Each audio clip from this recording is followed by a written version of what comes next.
Namo tassa bhagavato arahato samma sambuddhassa. Namo tassa bhagavato arahato samma sambuddhassa. Namo tassa bhagavato arahato samma sambuddhassa. I'm glad that we finally have a clear and clean Tuesday evening. It seems every year the weather gods always choose Tuesday as that particular evening to send down either heavy rain, snow, or sleet.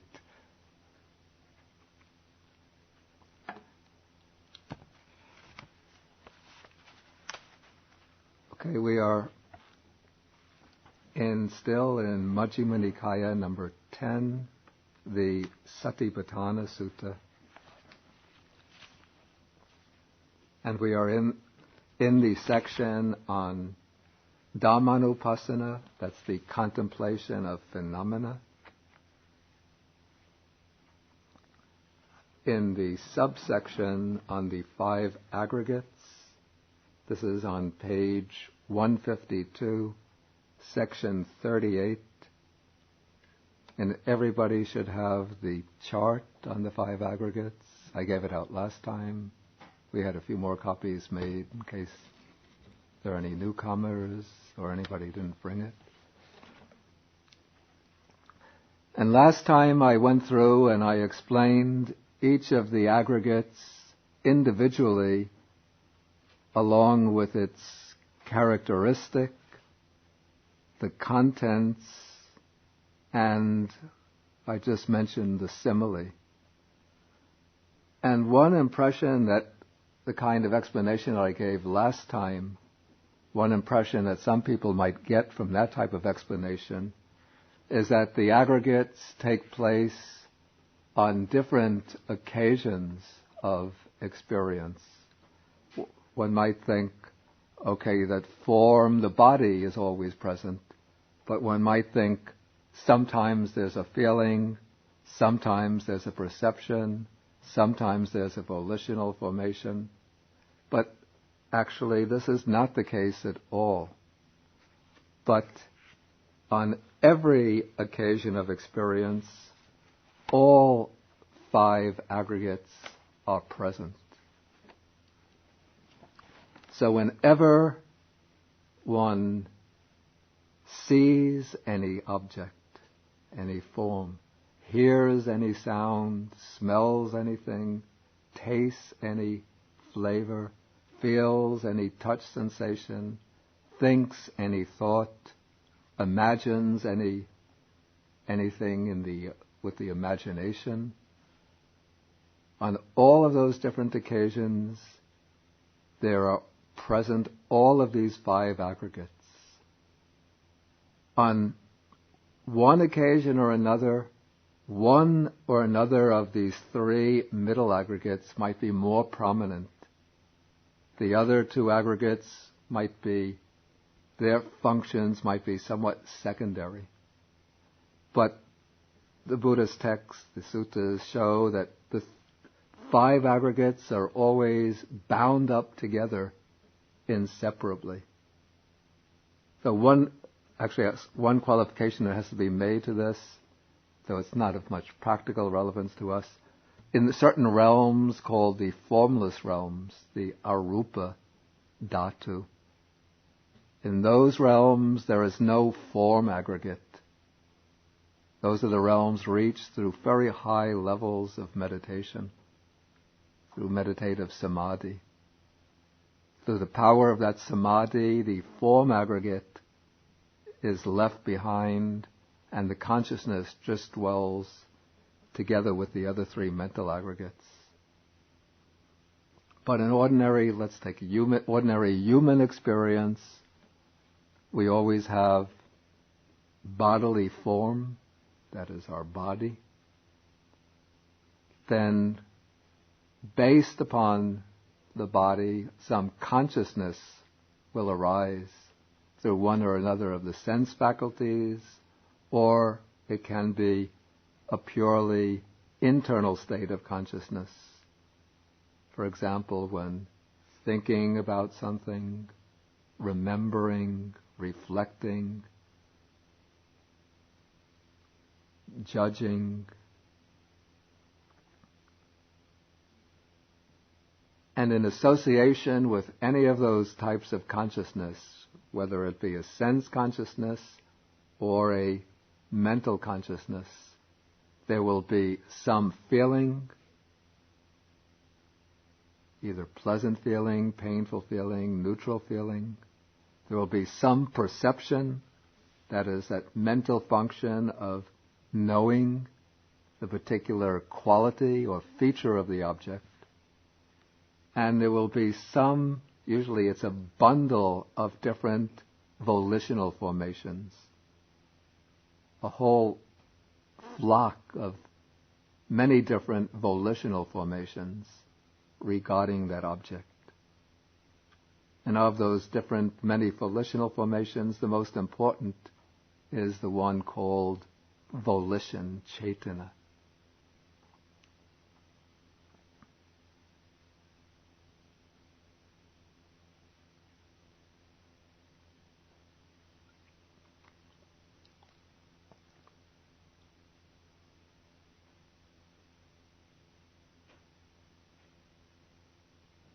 So let us say, for example, that I'm listening to some very, very beautiful music that's really uplifts the mind.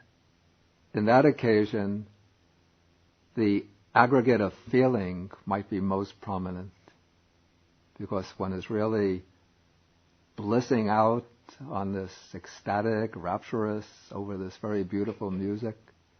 But in order to hear the music, there has to be perception.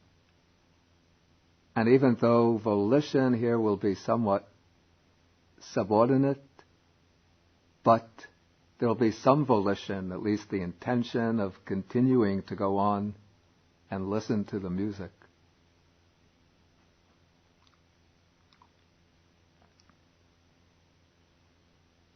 If one is, say, waiting for a friend to come at the corner, you're standing at the corner, you're expecting to meet a friend, you're looking down the street, constantly looking, different people are coming around the corner, and you're looking at each person as he comes around. On that occasion, the aggregate of perception might be prominent, because what you're doing is focusing in on each face, each figure as it comes around the corner, down the street, in order to determine if that is your friend. And yet there'll also be some feeling, maybe as when you focus in, when it turns out that it's not your friend, feeling of disappointment. When you see your friend, then a feeling of pleasure, happiness arises. And there'll also be some volition, that is the intention of planning to do something with your friend. Or in this case, the intention of just standing and waiting and looking at each person. That requires volitional effort of its own.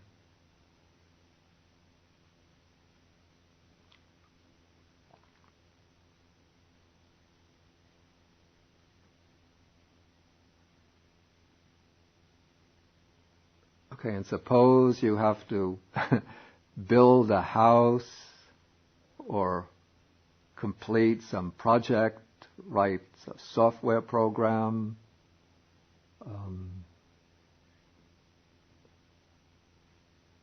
teach a class, prepare for a class. On that occasion, what would be most prominent would be the aggregate of volitional formations, the force of will that drives the activity. But along with this force of will, there'll be some feeling, pleasant, painful, neutral. There'll be perception. And everything occurs within the field of consciousness. consciousness is the awareness. I call it the light of awareness, which illuminates. It arises based on the sense faculty, and it illuminates all of the objective fields, making all the other mental functions possible.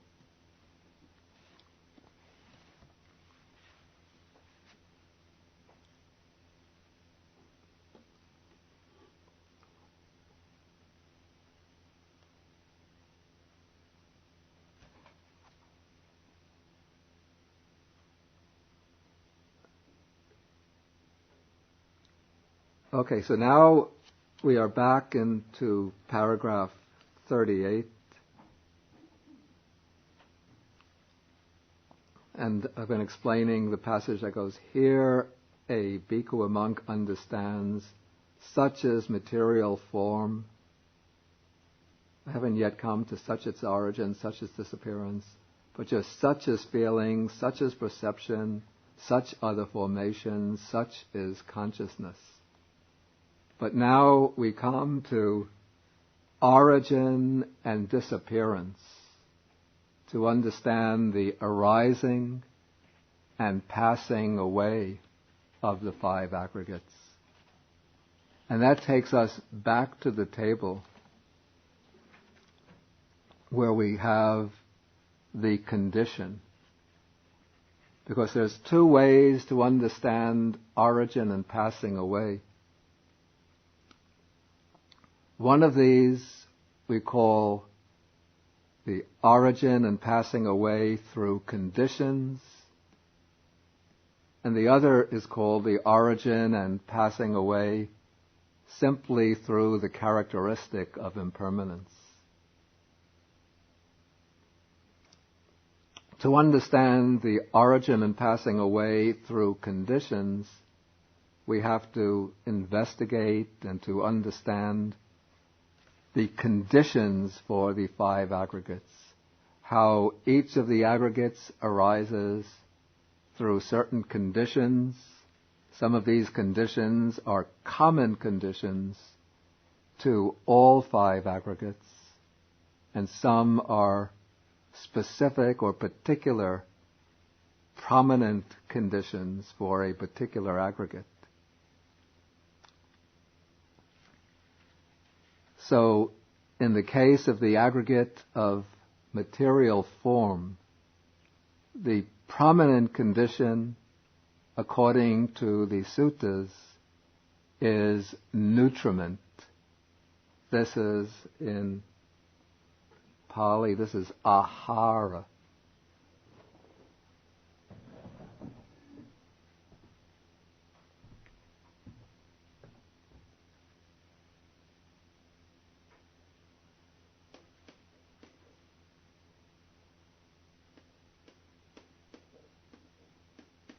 Yeah, the Buddhist texts actually mention 4 types of nutriment. They say that there are 4 kinds of nutriment or food for the support of living beings. What are these 4 kinds of nutriment? First is what is called solid food, material food. Literally in Pali it means food made into lumps or balls. This is the word that we had in the Chinese this morning, Chilasha. Twai, was it? Twai. Yeah.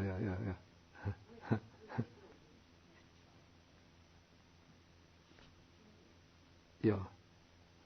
And this is what we normally mean by food, edible food. That is the food that supports the material body. But then there's contact, volitional, mental volition and consciousness. But here we're only concerned with material food as nutriment. So that is the support, the sustaining condition for the material body, for rupa, for the aggregate of form. Because as soon as the body is conceived, as soon as in the case of a human conception, as soon as the egg cell forms, immediately the process of nutrition begins. The egg cell begins consuming the nutritive substance that's provided by the cell and turning it into food and consuming it, burning it, expelling waste. And that process continues through the entire process of conception, right up through birth, and then from birth right up till death. It's only at death that the process of nutrition ceases. Okay. So nutriment is the strong supporting condition for the physical body.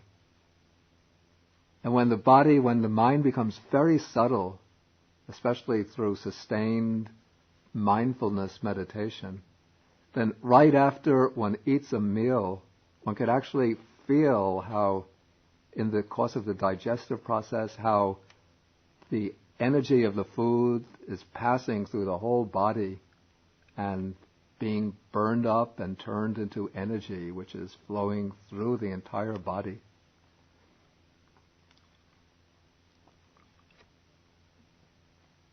And now the commentaries give additional conditions for each of the aggregates. And in fact, the conditions they mention are the same for each of the 5 aggregates. These conditions are the conditions that bring these 5 aggregates into being in this existence. So the 3 conditions are ignorance and craving. That would be the ignorance and craving from the previous life.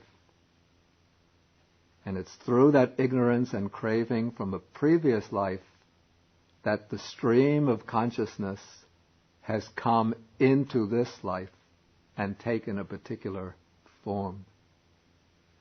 And what has given a particular form to that stream of consciousness, that which has brought it into a particular direction, is karma.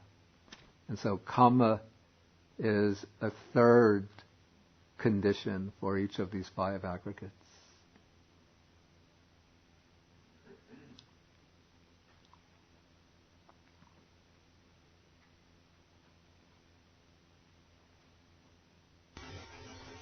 Is there a relationship between the karma and then the volitional formations in the aggregate?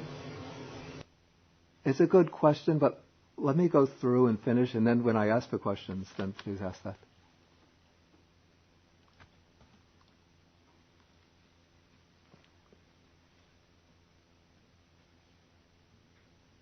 Okay, then feeling.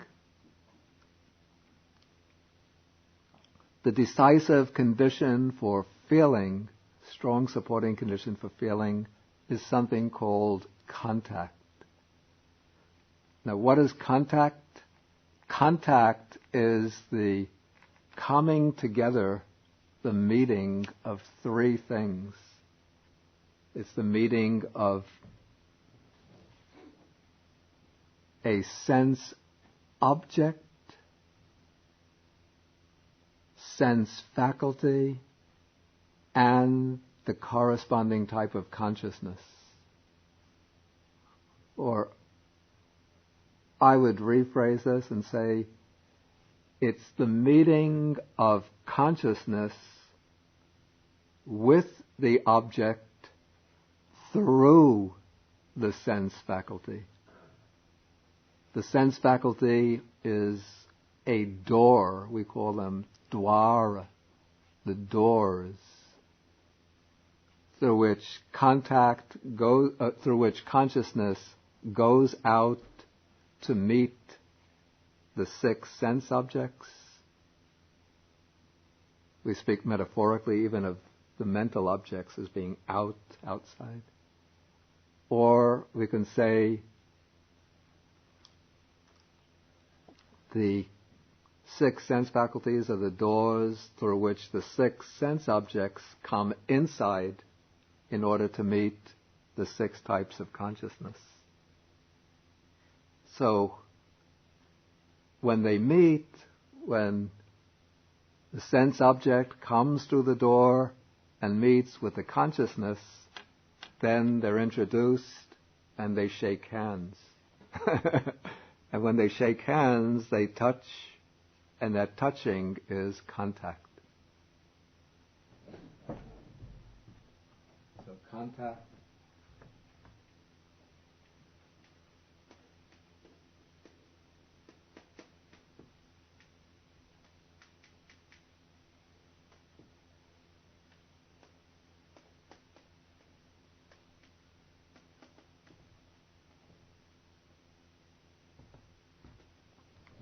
And when a contact takes place, then through that contact there arises a feeling, there arises perception, and there arises volitional formation. So these three aggregates all take contact as their strong supporting condition. And again, there are additional conditions according to the commentaries, but the commentaries here are actually basing on the suttas. The additional supporting conditions are ignorance, craving, and kama. Then the fifth aggregate is the aggregate of consciousness. And it's said that consciousness has as its condition nama rupa, name and form. But what is name and form? Okay, form is the same as the form aggregate. And name, to put it simply, is the same as the other three mental aggregates, feeling, perception, volitional formations, together with contact. And the suttas also mention attention, which we could say is part of the volitional formations aggregate.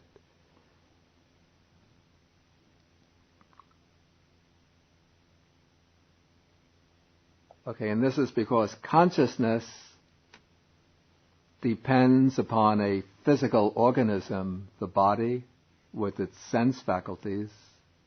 Without a body with physical sense faculties, consciousness cannot occur.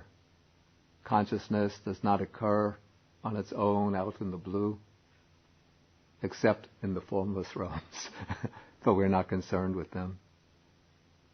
And then consciousness always arises in association with feeling, perception, and volitional formations. One can never get consciousness on its own without any accompanying feeling, without some perception taking place, and without some act of volition occurring. So these three aggregates, these three mental aggregates that make up nama, always go along with consciousness. In one sutta in Samyutta Nikaya, it's Venerable Sariputta, I think, who compares consciousness and name and form to two stacks of straw which are put up in such a way that the two are supporting one another. So, in order for the stack of straw on the left to stand upright, it has to be supported by the stack of straw on the right. And in order for the stack of straw on the right to stand upright, it has to be supported by the stack of straw on the left. So the two, we say consciousness and name and form, are anyamanya pachaya. That means they are mutually supporting conditions.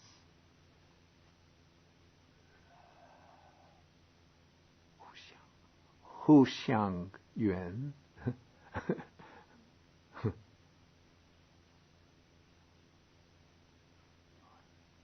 Is that correct?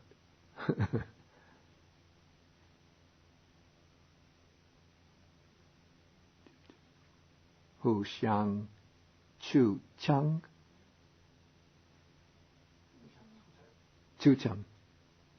They strengthen each other and support each other. Chu chang. Yeah. Chu chang. Yeah.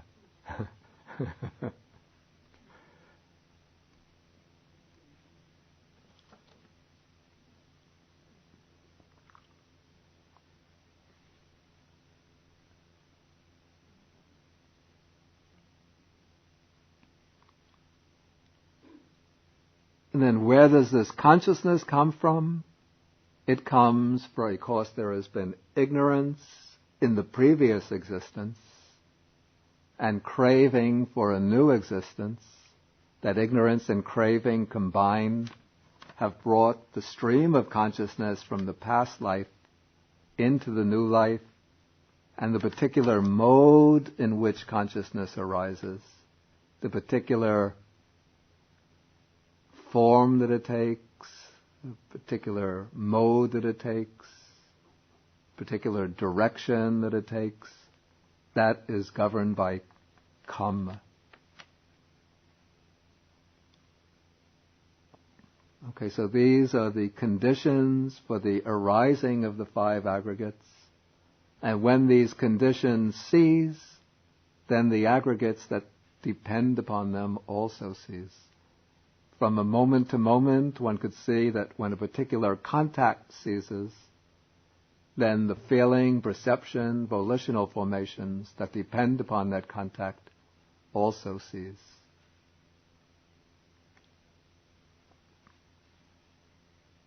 It's a little bit like when you have an electrical connection, then you might get,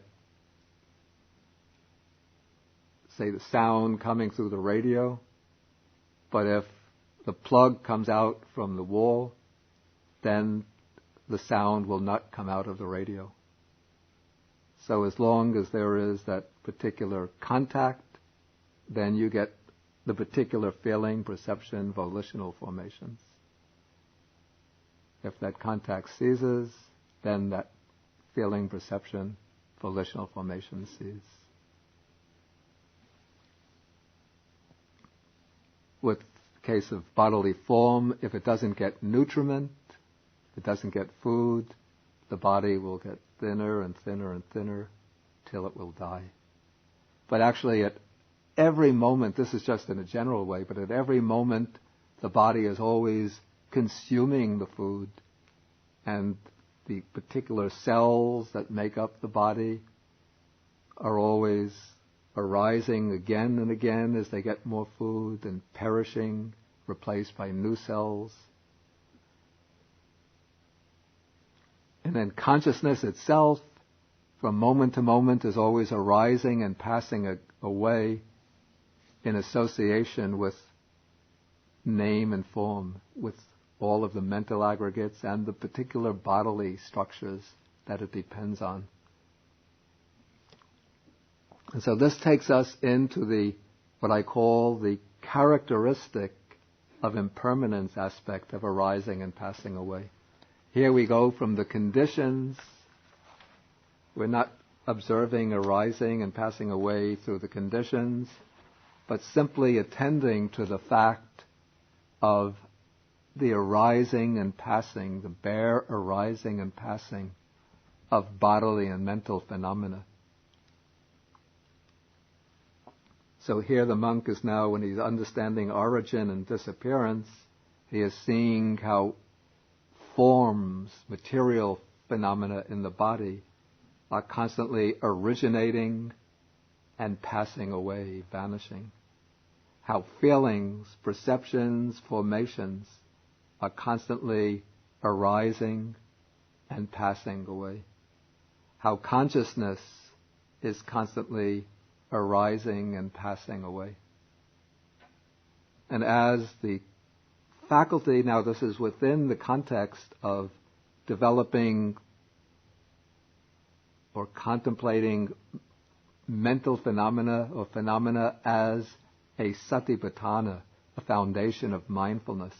So as the mindfulness becomes more continuous, more sharply tuned, more finely tuned, then one becomes capable of discerning the arising and passing away at, I call it, subtler and subtler levels, finer levels, till one can see through continuous practice over a long period of time, the mindfulness builds up a momentum, a sharpness, a steadiness, so that one could perceive the arising and passing away many, many times, even within a second.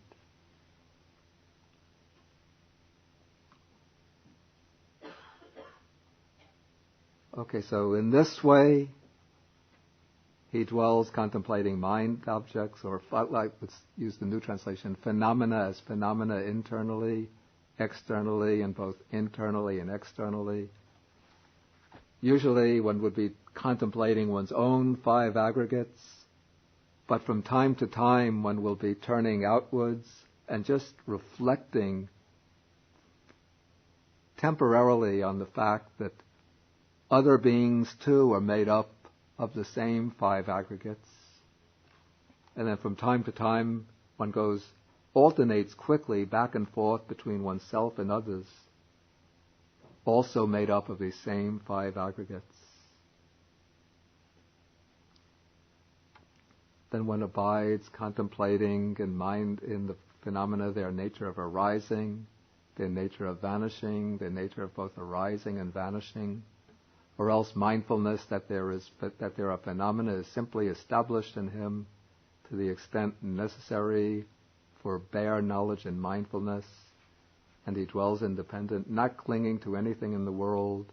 That is how a monk abides, contemplating phenomena as phenomena in terms of the 5 aggregates affected by or subject to clinging. Okay, now I'll ask if there's any questions, and please, this gentleman, I'll ask you to repeat your question. Yes, it was the relationship between karma as additional condition and volitional formation. Okay, I'll repeat the question for the microphone. Okay, the question is, what is the relationship between karma as one of these additional conditions and the volitional formations aggregate? Is that correct? Okay. Okay, now, the most prominent component within the volitional formations aggregate is volition itself, chaitana, that mental factor called chaitana. And chaitana is volition, and volition is also the factor responsible for karma. So it is the volition that occurs in this volitional formations aggregate, particularly the volition on, I would call it the ethically decisive, ethically important types of volitions that constitute karma. And it is those karmas that become the conditions for the arising of the new sets of 5 aggregates in the future. Actually, these karmas can also bring their results within the present life itself. To some extent they will bring, or they can bring their results in the present life. But the major portion of each karma will be stored up within the stream of consciousness and will have that potential of bringing its results in future lives. And so then the karma will likely become determinants for the particular qualities of the 5 aggregates in future lives.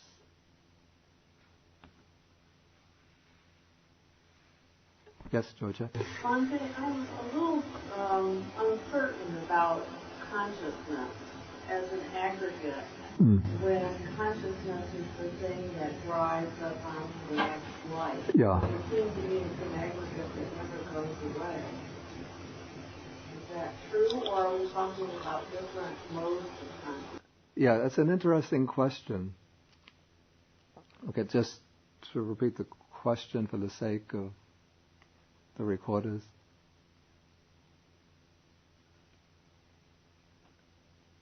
Okay.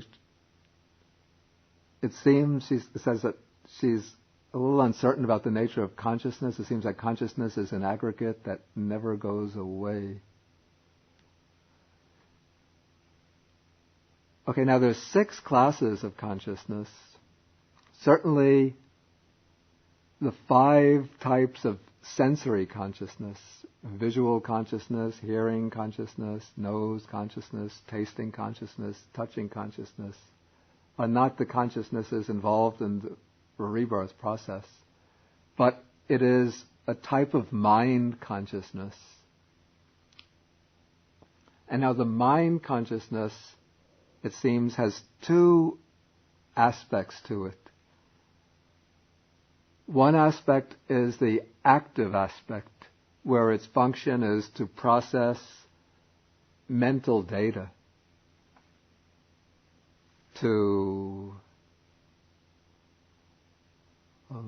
think ideas, to form judgments, to imagine things, to project into the future, to remember the past. All of these are activities of the mental consciousness in its active mode of operation. But it is this mind consciousness. This mind consciousness also has a deeper stratum, which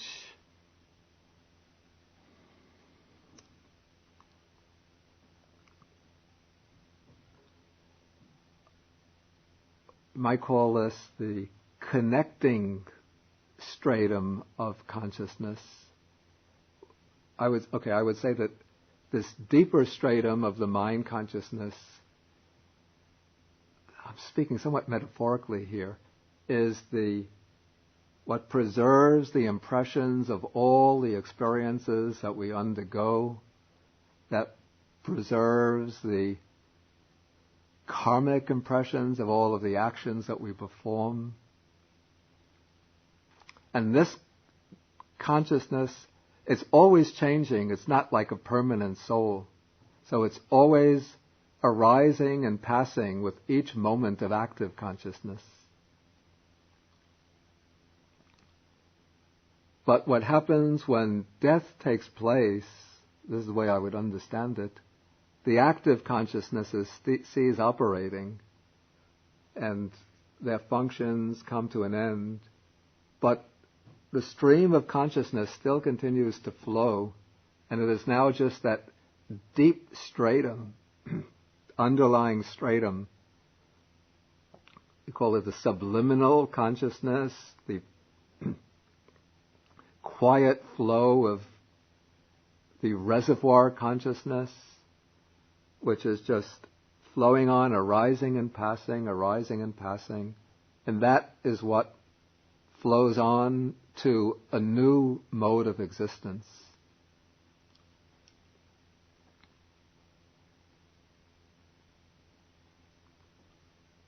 But it always occurs in association with the other aggregates. It's not that we have this consciousness occurring without any feeling, perception, or volitions. But in that process of migration, or that process of transference or movement to the next existence, the feeling, perception, volitions are now functioning in a somewhat different way than an ordinary active consciousness.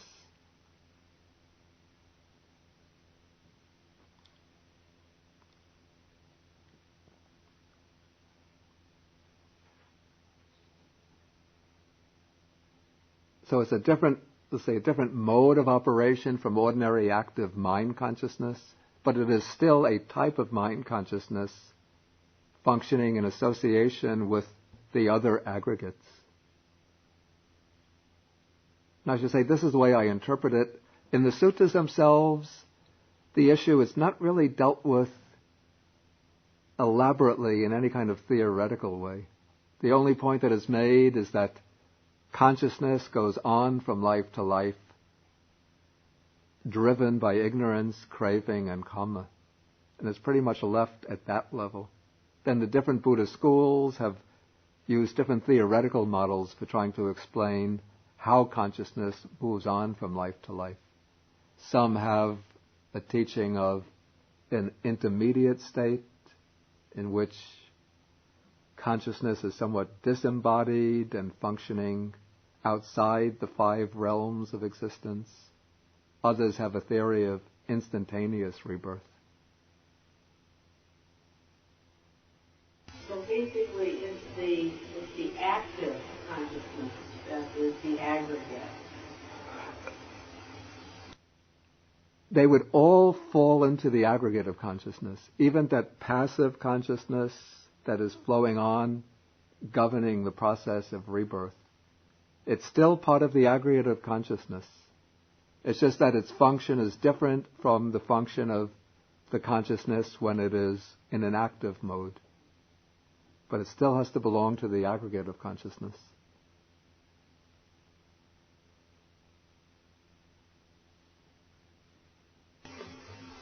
I recall a sutta in Majjhima where a bhikkhu expresses the opinion or the view that consciousness migrates from life to life, and Buddha criticizes him severely.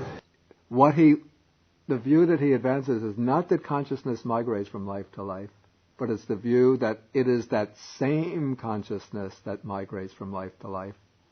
And before the Buddha criticizes him, he asks him, "What do you mean by this?"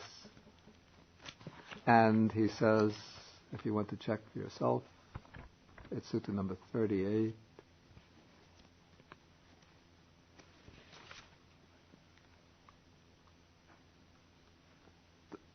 Page 350.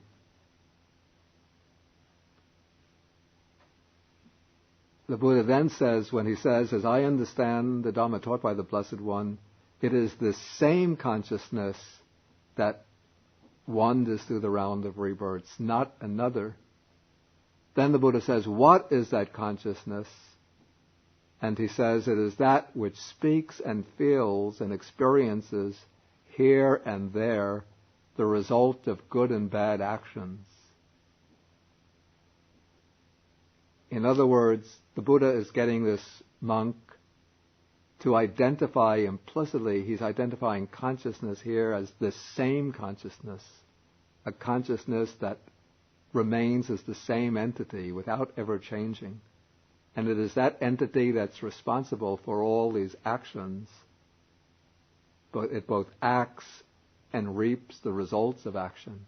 In other words, he's taking the consciousness to be an everlasting self or soul. So the Buddha will accept that consciousness goes on from life to life. I mean, there are many suttas which say that. But what he doesn't accept is that it is the same consciousness as a single entity that remains always the same and that has the characteristics of a self.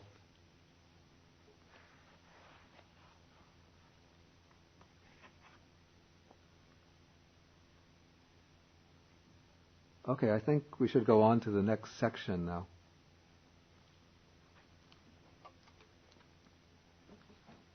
Okay, now we come to the section on the 6 sense bases. We have the text. We're in paragraph 40.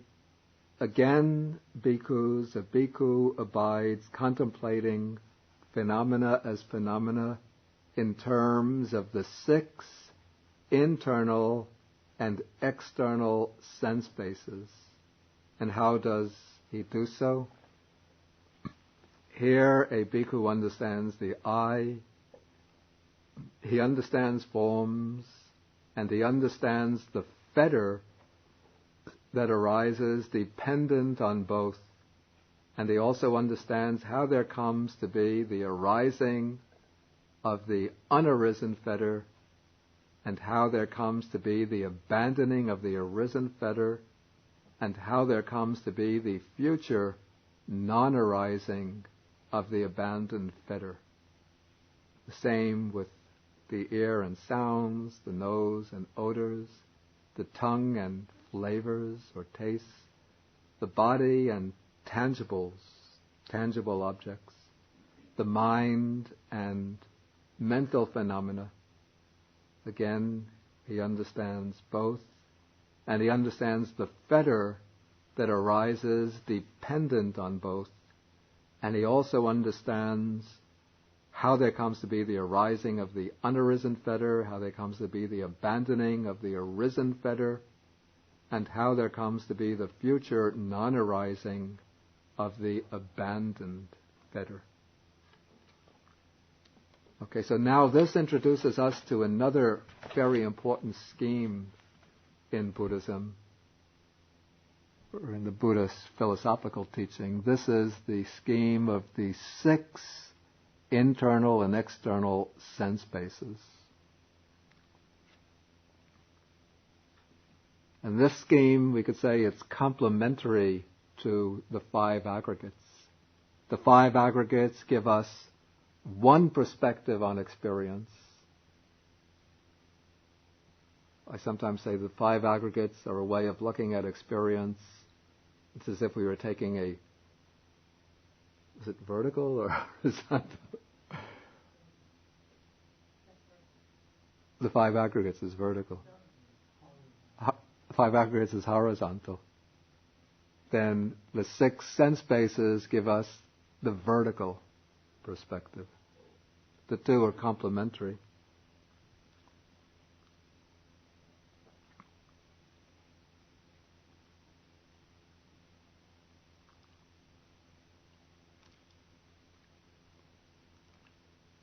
But the 6 sense bases, it seems to me, are emphasized for a somewhat different purpose than the 5 aggregates.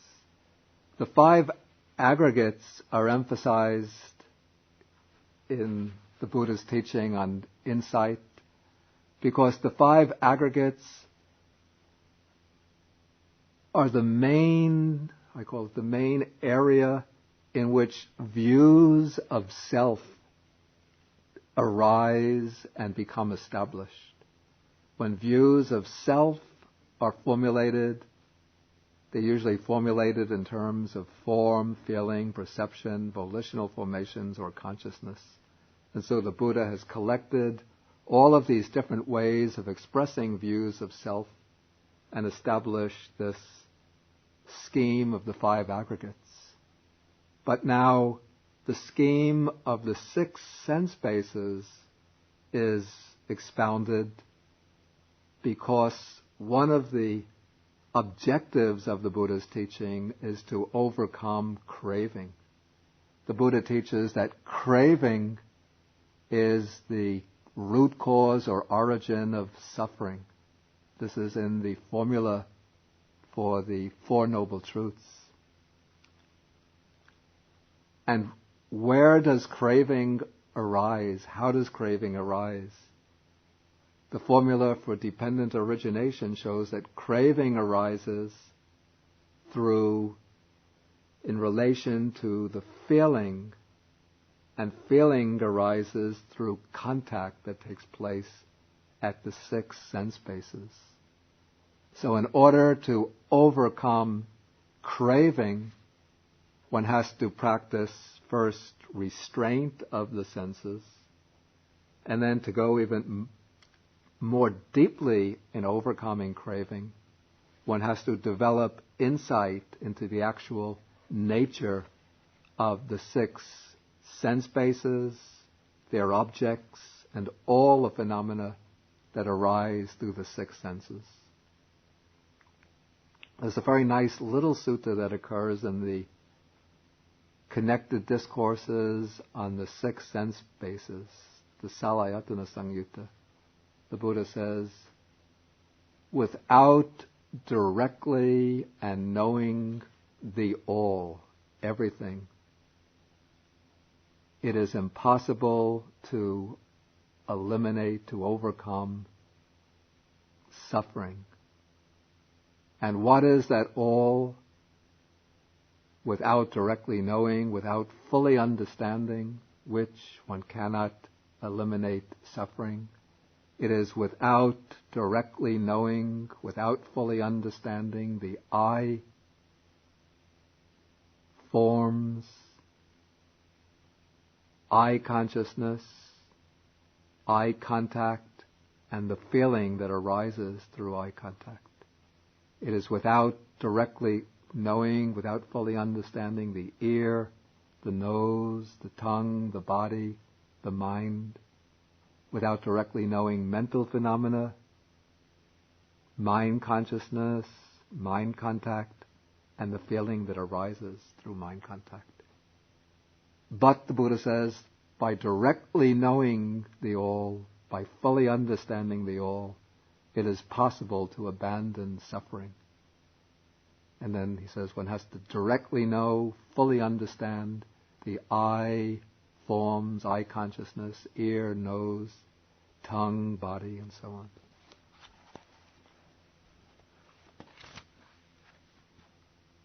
Okay, so one has to understand the I, understand forms. And that means to understand them by the way of insight, by paying mindful attention to them in the course of developing the foundations of mindfulness. When the mindfulness, when the samadhi concentration becomes very strong, then one can focus in finally on each of the sense faculties and contemplate the sense faculties almost at a microscopic level and see into the actual nature of the sense faculties, see their arising and passing away, their impermanence, their selfless nature, their unsatisfactory and selfless nature. And then the text mentions one understands the fetter that arises dependent on both the I and forms. The text doesn't specify what that fetter is. And then the commentary to the sutta brings in the scheme of the 10 fetters. But I don't think the commentary is right here to do that. Because there's a much simpler way to understand this based upon the suttas themselves. In another sutta in the Samyutta Nikaya,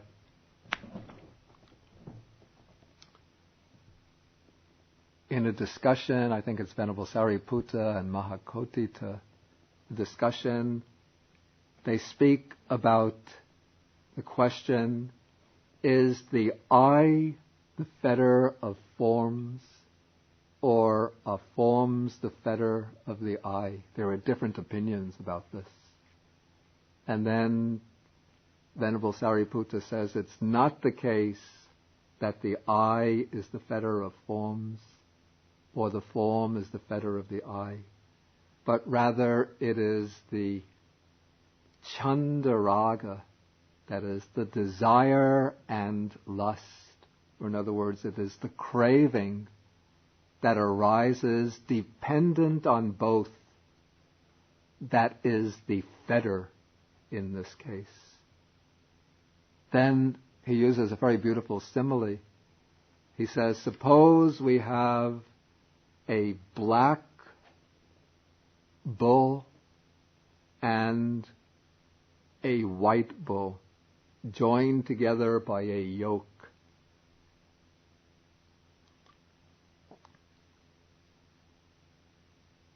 Is the white bull the fetter for the black bull? Is the black bull the fetter or the yoke? Is the black bull the yoke? Is the black bull the fetter for the white bull? Is the white bull the fetter for the black bull? the answer in both cases is no. So what is the fetter between them? It's the yoke that joins them, the yoke resting on the neck of both. That's how you yoke together the two bulls in order to pull the cart.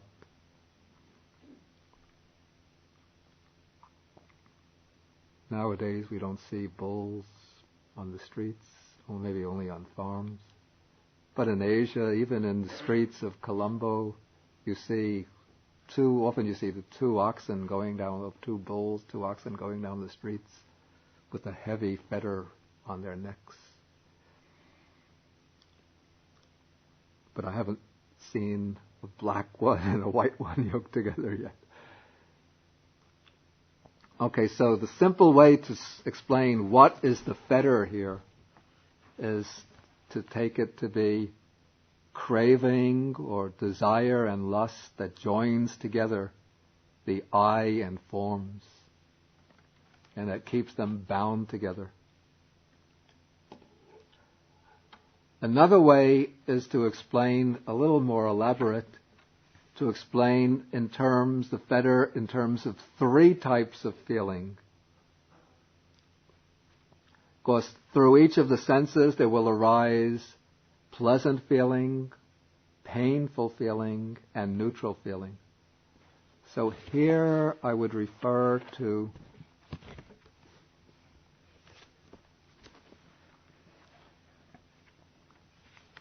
Sutta. Well, I would go to page 1135. It's Sutta 148, paragraph. It's actually page 1134.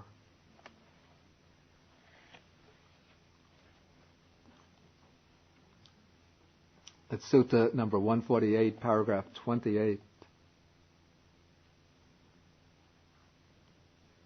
Depending on the I and forms, I consciousness arises. The meeting of the three is contact. With contact as condition, there arises a feeling felt as pleasant, painful, or neither painful nor pleasant. Okay, so we have these three feelings arise. When one is touched by a pleasant feeling, if one delights in it, welcomes it, and remains holding to it or clinging to it, then the underlying tendency to lust lies within one. That is, the fetter of craving or lustful desire arises. When one is touched by a painful feeling, if one sorrows, grieves, and laments, weeps, beating one's breast, and becomes distraught, then the underlying tendency to aversion lies within one. This is another fetter. This could be the fetter of ill will, aversion, or hatred that arises in response to painful feeling. Then when one is touched by a neutral feeling, that's a feeling that's neither painful nor pleasant, if one does not understand it as it really is, the origination, the disappearance, the gratification, that's the enjoyment in it, the danger or drawbacks in it, and the escape in regard to that feeling, that is, if one has blindness or ignorance about all the different aspects of that neutral feeling, then the underlying tendency to ignorance lies within one. Then the same thing is said regarding the ear, nose, tongue, body, and mind. And so the three types of feelings arise through the six senses. And then if one responds to these three feelings with craving towards the pleasant feelings, with aversion towards the painful, disagreeable feelings, and with dull ignorance towards the neutral feelings, those are the fetters in regard to the sense faculty and the sense object. And so then one understands how there comes to be the arising of the unarisen fetter. That is, by responding to these three feelings without mindfulness, without proper attention to them, then those three feelings, then those three types of unwholesome reactions naturally arise. They just arise spontaneously. Then how there comes to be the abandoning of the arisen fetter. We already had under the discussion of the hindrances how one overcomes temporarily the hindrance of sensual desire, the hindrance of ill will. But here I think something deeper is intended, because now we've gone past the abandoning of the five hindrances. Now how there comes to be the abandoning of the arisen fetters. So here I would understand we're actually in the stage of insight. And so the way to overcome these fetters when they arise is through developing insight into the real nature of the sense object and the sense faculty.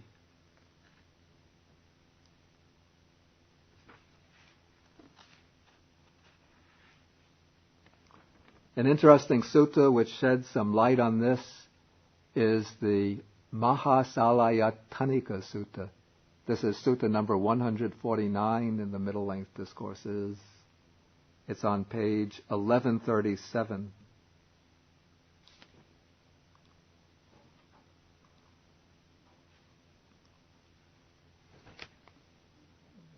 I'll read from paragraph 3. When one does not know and see the I as it actually is, when one does not know and see forms as they actually are, when one does not know and see eye consciousness, eye contact, the feeling pleasant, painful, or neither painful nor pleasant that arises with eye contact as condition, then one is inflamed by lust for the eye, for forms, for eye consciousness, for eye contact, and for the feeling, pleasant, painful, or neutral that arises with eye contact as condition. So in this case, it's simply saying that through ignorance, not understanding the sense faculties, sense objects as they really are, then no matter what feeling one experiences, then one becomes inflamed by lust or by attachment for that feeling, even for painful feeling, even for neutral feeling. And in that case, inflamed by lust, then one's craving increases, one's bodily and mental troubles increase, and one experiences bodily and mental suffering. The same is repeated for each of the other sense faculties. But then the sutta goes on in paragraph 9. When one knows and sees the I as it actually is, when one knows and sees forms as they actually are, when one knows and sees eye consciousness as it actually is, when one knows and sees eye contact as it actually is, when one knows and sees as it actually is the feeling felt as pleasant, painful, or neither painful nor pleasant that arises with eye contact as condition.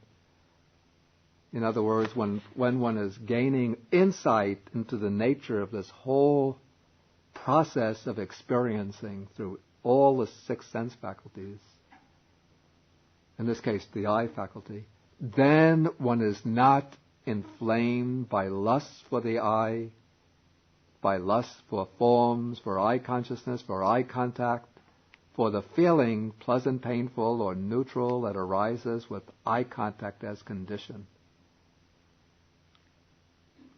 Then when one abides, not inflamed by lust, unfettered, without the fetters, uninfatuated, contemplating the danger, then the 5 aggregates are diminished for oneself in the future.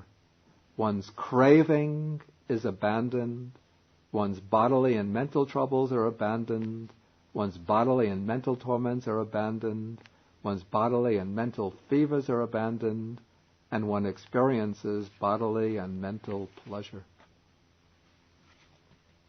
Okay, so here, according to this sutta, the way to abandon the arisen fetters, the fetters that arise through the 6 sense bases, is through insight into the real nature of the 6 sense faculties, their objects, and so on.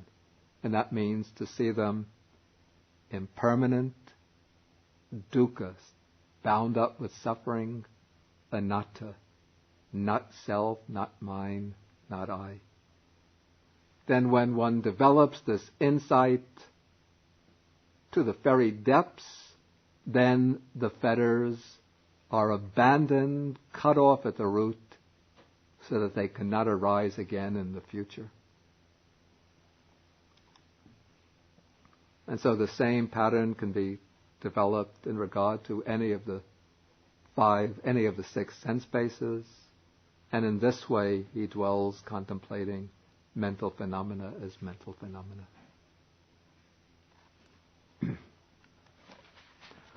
Okay. I'll ask now if there's any questions on this section. Yeah. So, in the Sutta, it says to understand the aggregates, understand the sense bases.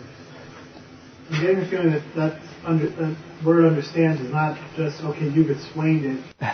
Definitely, sir. Say, I'm going to contemplate the concept of feeling and the concept of perception, but rather just know and see as it's describing this. Yeah. The word here understands is pajanati, which is the verb that gives the noun panya, wisdom. It's often translated to wisdom, and it means to understand through direct insight. Because now this is all developing as part of the practice of Satipaṭṭhāna, the development of the foundations of mindfulness, or the establishments of mindfulness. And so it's one is now in the contemplation of phenomena. So it's now one has reached the point where one has overcome the 5 hindrances and developed a sufficient level of samadhi so one could really penetrate into these matters very deeply with insight. So now this is using insight to observe. One first uses mindfulness to attend very, very closely to the sense faculties, or either the aggregates, the sense faculties, the different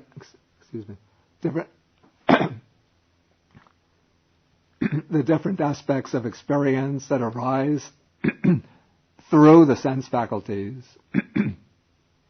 And then that attending through mindfulness provides the base, the foundation for direct discernment with insight to arise. And then it's through that discernment with insight that one can see into the nature of these aggregates, sense faculties, to see them particularly as in terms of their characteristics, each of the aggregates in terms of its characteristics, and then to see their specific characteristics, and then to see the general characteristics of impermanence, unsatisfactoriness, and non-self. So the heading to this section that we're now translating as phenomena definitely refers to both physical and mental. Yeah. Yeah. Because I mean, when you look at it as mind objects, then it doesn't make sense. Yeah, I don't agree with that translation as mind objects. It's in form when it makes sense, so it has to be the concept. Yeah, it's not the concept of form, it's form, yeah. Yeah, Venerable Sujit. In paragraph of the 5 aggregates, yeah. Here the Sutta says, such as material forms, such as its origin, such as its appearance, etc., etc. And is this to see the rising and passing away through the process of time? Can you say that way? I would understand it in that way, and also in terms of its condition, its conditions, their conditions. Yeah, to understand each aggregate, how it originates through particular conditions and passes away through with those conditions, with the passing of those conditions, and also to understand or to see, to discern on a moment-to-moment basis each aggregate arising and passing, arising and passing.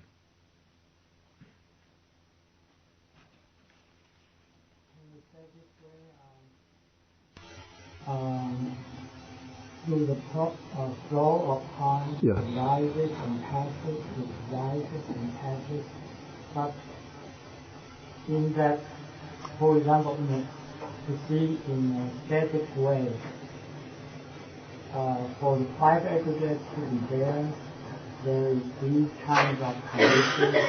You mean that one of the conditions not being there, then it is like passing away, possession. Yeah, though actually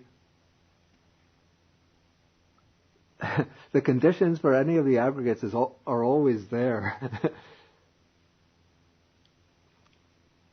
But one could see, say, with a particular contact, it seems for me contact is the easiest to see. How with a particular contact, a particular feeling, particular perception, particular volition arises.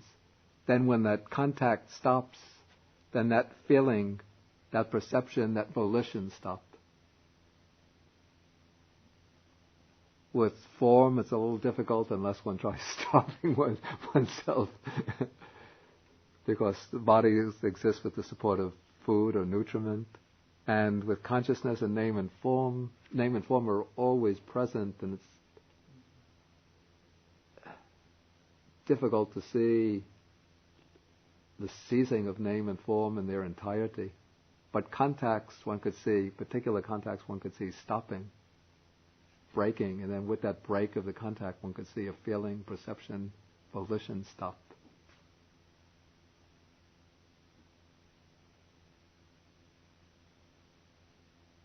Does that answer the question? In your connected discourses of the Buddha, in your comments, in your notes, you said that from Nibbāna chapter 22, Sutta 56 and 57, this is from a diachronic conditionality. But it seems to me the other suttas like here, it is to synchronic. Same time, Diachronic means at different times,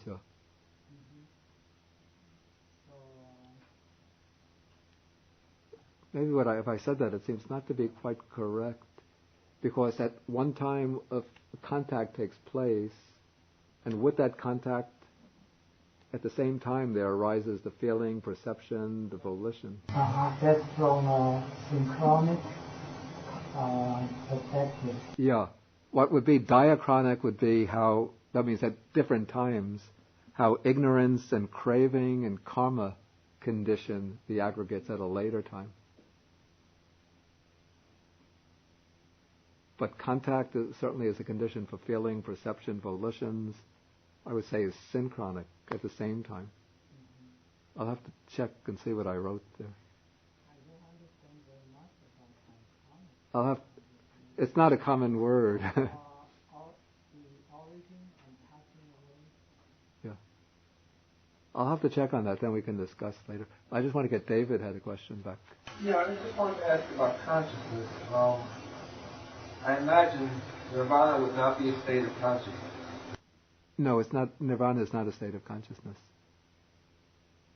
Now, I know we don't know what Nirvana really is because we haven't attained it, but there would be, I guess, for it to be true that it wasn't a state of consciousness, there would be no remembrance of any time that we spent here. No, let us put it this way. Nirvana in itself is not a state of consciousness, but a person who has attained the state of nirvana still has consciousness. So we could say a nirvanized person, a person who has attained nirvana, is conscious, has consciousness. And that's just what Venerable was saying. If you look at dependent origination, yeah, that puts consciousness in a sequence. Yeah. So, does that clarify how it could be? I've never heard this word, diachronic. Diachronic, yeah. Diachronic. In that scheme, the karma formations. Yeah, in relation to karma formations, ignorance and karma formations, that has a diachronic relationship to consciousness. Actually, it's more complicated. It's very complicated. I don't want to get into that with 1 minute left to stop. I don't want to open that kettle of fish, as they say. I think we'll have to stop now with the sharing of the merits.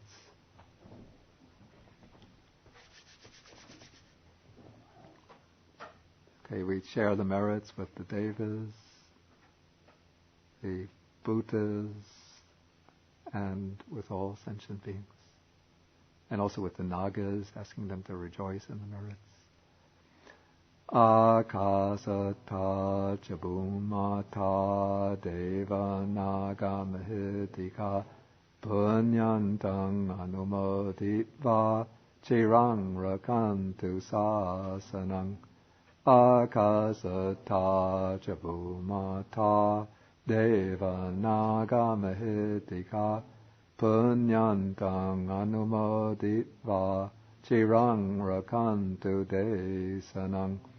Akasata chabumata deva naga mahitika punyantang anumoditva chirang rakantu mang parang.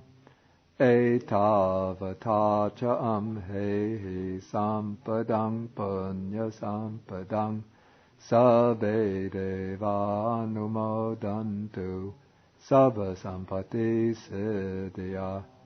Etavata cha amhehi sampadang punya sampadang sabbe bhuta anumodantu sabba sampati siddhya. Etavata cham hehi sampadang punya sampadang sabbe satanumodantu sabba sampati siddhya.